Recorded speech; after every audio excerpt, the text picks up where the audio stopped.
Hi hello welcome to Junoo's cooking channel. ఈరోజు నేను చేసి చూపించబోయే రెసిపీ ఏంటంటే చికెన్ ఫ్రై రెసిపీ. ఈ చికెన్ ఫ్రై రెసిపీకి ముందుగా స్టవ్ వెలిగించి దానిపైన కడాయి పెట్టి ఆల్రెడీ బాయిల్ చేసిన చికెన్ని మీకు చూపిస్తున్నాను కదా. ఇది ఫారం చికెన్ అనమాట. ఫారం అనమాట. ఇది బాయిలర్ చికెన్ అయితే కాదు. బాయిలర్ చికెన్ మెత్తగా ఉంటుంది, ఫారం చికెన్ ఏంటంటే గట్టిగా ఉంటుంది, నాటుకోడిలాగా అనిపిస్తుంది అనమాట. సో అది ఈ చికెను. ఇక్కడ మీకు ప్రొసీజర్లో ఏంటంటే నేను కట్ చేయటం బాయిల్ చేయటం అనే క్లిప్ మిస్ అయిపోయింది. డైరెక్ట్గా ప్రొసీజర్లోకి వెళ్ళిపోతున్నాం. ముందుగా స్టవ్ వెలిగించి కడాయి పెట్టేసి ఆల్రెడీ బాయిల్ చేసిన చికెన్ని ఆయిల్లో వేసి ఫ్రై చేస్తూ దాంతోపాటు కంటిన్యూషన్గా ఆనియన్స్ యాడ్ చేసాం. అందరూ ఏంటంటే ఫార్మల్గా ముందు ఆనియన్స్ ఫ్రై చేసి తర్వాత చికెన్ ఫ్రై చేస్తారు. కానీ ఇక్కడ ముందు చికెన్ని ఫ్రై చేస్తూ దాంతోపాటు సైమల్టేనియస్గా ఆనియన్స్ కూడా ఫ్రై చేస్తున్నాము. అవి ఏం కంగారు పడాల్సిన అవసరం లేదు, ఫ్రై అయిపోతాయి. అవి వేగుతూ ఉండగానే లిటిల్ బిట్ సాల్ట్ అని పసుపు యాడ్ చేసి మిక్స్ చేస్తున్నాం అనమాట చికెన్ కర్రీని. ఇలాగా ఇదేంటంటే ఫారం చికెన్ చాలా గట్టిగా ఉంటుంది. ఇది కర్రీ కన్నా ఫ్రైకే ఇంకా బాగుంటుందని ఫ్రై రెసిపీని మీకు ఇంట్రడ్యూస్ చేస్తున్నాను. చూస్తున్నారు కదా, చాలా స్లో ప్రొసీజర్ ఇది.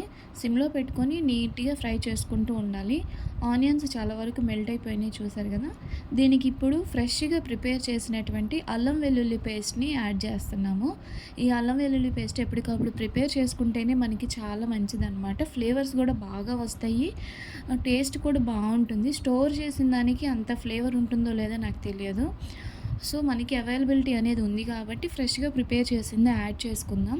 దాన్ని మిక్స్ చేస్తున్నాం కదా, బాగా ఆ పచ్చి ఫ్లేవరు, అల్లం వెల్లుల్లి పేస్ట్ అది పచ్చి ఫ్లేవర్ మొత్తం పోయేంత వరకు బాగా దాన్ని ఫ్రై చేసుకోవాలి.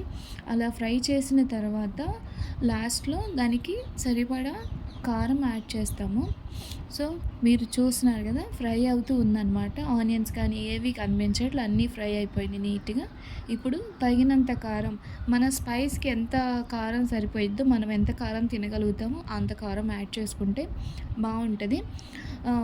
ఆల్రెడీ సాల్ట్ కూడా యాడ్ చేసేసాము. ఫైనల్ స్టెప్ అనమాట కారం యాడ్ చేయటం అనేది. బాగా ఫ్రై అయిపోయింది. మీకు ఇందులో ఏమీ స్కిప్ చేయాల్సిన అవసరం లేదు. పచ్చిమిర్చి కానీ, ఆనియన్ కానీ, కరివేపాకు అన్నీ యాడ్ చేసుకోవచ్చు. అన్నీ యాడ్ చేసాము.